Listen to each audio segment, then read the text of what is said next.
Hello everyone, जय श्री कृष्णा। आज हम लाए हैं आपके लिए तुला राशि मई 2025। मई 2025 का महीना सामान्य तौर पर आपके लिए औसत लेवल का परिणाम या फिर मिले जुले परिणाम दे सकता है। इस महीने सूर्य के ग्रह के गोचर क्रमशः 7वें और 8वें भाव में रहेंगे, अर्थात कि राहु केतु से मिले जुले परिणामों की उम्मीद प्रतीत हो रही है। इस कारण यह महीना सामान्य तौर पर मिले जुले परिणाम दे सकता है। ओवरऑल ये मिला जुला कह सकते हैं। अब हम जानते हैं प्रेम संबंधों के बारे में।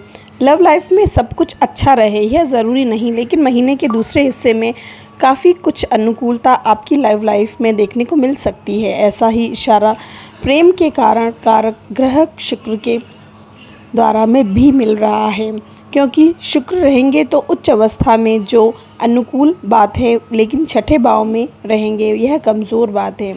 विवाह आदि संबंधित मामलों में यह महीना थोड़ा सा कमज़ोर है, लेकिन तुलना करें तो महीने का दूसरा हिस्सा विवाह आदि से संबंधित बातों को आगे बढ़ाने में मददगार हो सकता है। चलिए अब हम जानते हैं कार्य क्षेत्र के बारे में। आपके करियर स्थान का स्वामी चंद्रमा निरंतर गतिशील रहता है। ऐसे में चंद्रमा के आधार पर मासिक फलादेश करना बहुत विस्तृत हो जाएगा। ऐसी स्थिति में हम अन्य ग्रहों के आधार पर आपके करियर के बारे में बताना चाहेंगे।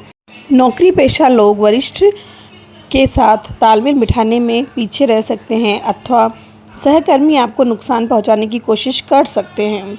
अतः कोई भारी भरकम नुकसान नहीं होगा। फिर भी अपने अनुभव के आधार पर तथ्यात्मक रूप से वरिष्ठों की सलाह लेते हुए काम करने का सुझाव हम आपको देंगे। बृहस्पति की अनुकूलता आमदनी की निरंतरता को मेंटेन करने की कोशिश करेगी। धन भाव के स्वामी मंगल ग्रह इस महीने नीच अवस्था में रहेंगे, जो इस बात का संकेत दे रहे हैं कि धन को बचाने में इस महीने में कुछ कठिनाइयां रह सकती हैं, अर्थात संतोषप्रद या फिर सम्मानजनक लेवल की आमदनी होने के बावजूद इस महीने आप बचत करने में पीछे रह सकते हैं।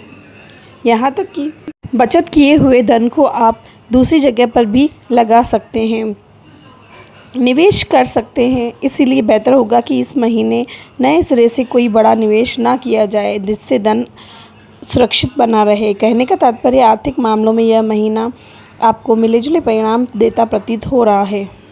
चलिए जानते हैं स्वास्थ्य के बारे में। स्वास्थ्य के दृष्टिकोण से महीने आपको औसत लेवल के परिणाम दे सकता है, या फिर कभी कभी परिणाम औसत से कुछ कमज़ोर भी रह सकते हैं, क्योंकि आपकी लग्न राशि के स्वामी ग्रह शुक्र अवस्था में होने के बावजूद भी छठे भाव में रहेंगे, जबकि दूसरा हिस्सा स्वास्थ्य में कुछ कमज़ोरी दे सकता है। मंगल का गोचर भी अधिक सपोर्ट नहीं कर पाएगा, विशेषकर ऐसे लोग जिन्हें हृदय से संबंधित या रक्त से संबंधित कोई परेशानी पहले से है, उनके लिए यह महीना अपेक्षाकृत अधिक जागरूकता रखने की सलाह हम देंगे। समय समय पर अपनी दवाई लेते रहें और समय समय पर अपने चिकित्सक से सलाह भी लेते रहें।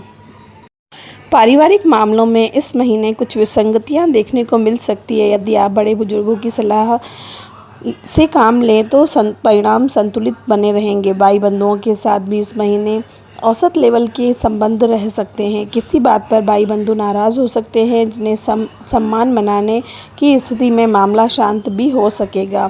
घर गृहस्थी से जुड़े मामलों की बात की जाए तो चतुर्थ भाव में मंगल की दृष्टि कुछ परिणाम देने का काम कर सकती है। हालांकि महीने के पहले हिस्से में बृहस्पति के नवम दृष्टि गृहस्थ जीवन में कुछ संतुलन देने का काम करेगी, लेकिन संतुलन बिठाने के लिए आपको बहुत सारी कोशिश भी करने की ज़रूरत है। कहने का तात्पर्य कि गृहस्थ मामलों में महीना थोड़ा सा कमज़ोर है। सूझबूझ और समझदारी से काम लेंगे तभी बात अनुकूलता के लेवल पर बन सकेगी।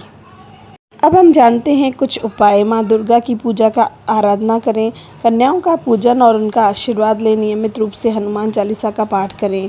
यह राशि आपकी चंद्र राशि पर आधारित है। आज के लिए इतना ही। मिलते हैं अगले वीडियो में नई जानकारी के साथ। तब तक के लिए राधे राधे।